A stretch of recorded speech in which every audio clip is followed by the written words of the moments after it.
कहले। कंगन चोर पंडित के है जीवन के सांस भइले। एही से संतों में संत गुरु रविदास कहले।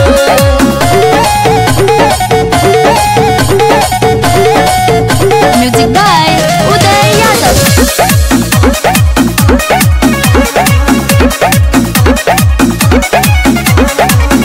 बाबा के हो जानत सब दुनिया जहान बा।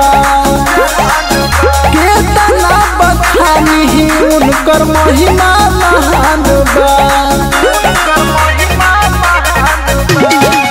सबके मन के भरमवा मिटोइले। जाति पाति के पर्दा हटोइले।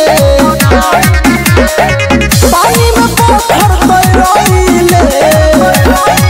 कठिन परीक्षा में भी बाबा पास भइले।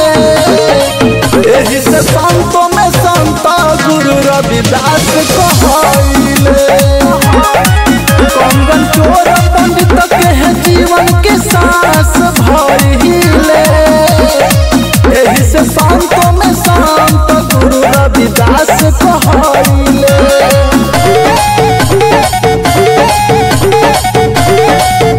Music by Uday Yadav.